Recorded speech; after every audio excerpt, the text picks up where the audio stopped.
இன்றைக்கு தொழிலாளிகளுடைய சட்டங்களை நரேந்திர மோடி அரசு ஒருவரும் கேலி கூட்டாக்கினாலும் சமூக நீதி காவலன் விடியல் தந்த கருணாநிதி குடும்பத்திற்கு விடியல் தந்த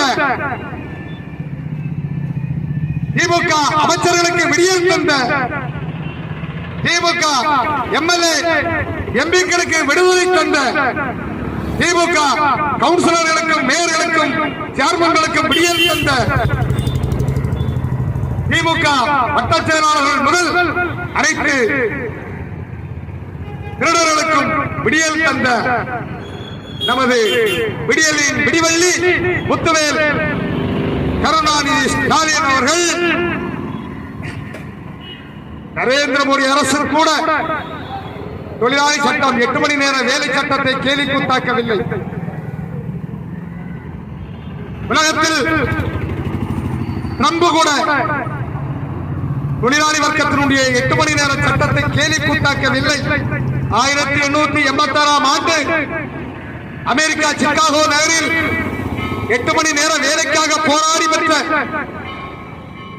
8 மணி நேரத்திற்காக தூக்கு கயிறுக்கு துப்பாக்கி கொண்டு வெள்ளை கொடியேந்தி போராடிய தொழிலாளி வர்க்கங்கள் செங்கோடியாக குருதி சிந்தி மாறிய அந்த போராடி பெற்ற அந்த தொழிலாளி சட்டமான 8 மணி நேர வேலை சட்டத்தை தமிழ்நாடு சட்டமன்றத்திலே 12 மணி நேர வேலை சட்டமாக பரிசோதனை செய்து பார்த்த ஒரு கார்ப்பரேட்டருடைய கைகோலி மு.க. ஸ்டாலினுடைய அரசு. ஸ்டாலினுடைய அரசு யாருக்கு விடியல் கொடுத்தது?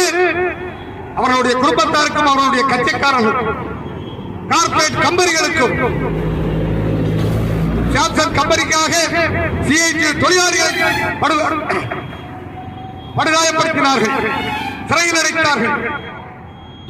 மறக்க முடியாது. ஸ்டாலினுடைய அரசு மறக்க முடியாது.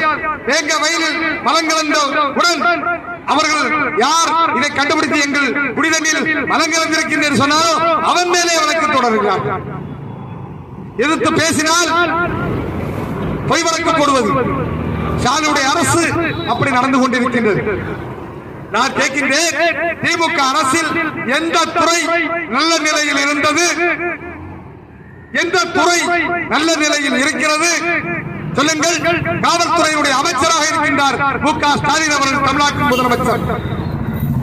காவல்துறையினுடைய அமைச்சர் மு.க. ஸ்டாலின். காவல்துறையினுடைய நிலை என்ன? கன்னியாகுமரி மாவட்டம் கொஞ்சம் பரவாயில்லை, ஆனா பிற மாவட்டங்களை பாருங்க. கன்னியாகுமரி மாவட்டம் ரொம்ப மோசம் தான். ஒரு ஆள் மட்டும்தான் நல்லா வேலை பார்க்கிறார்.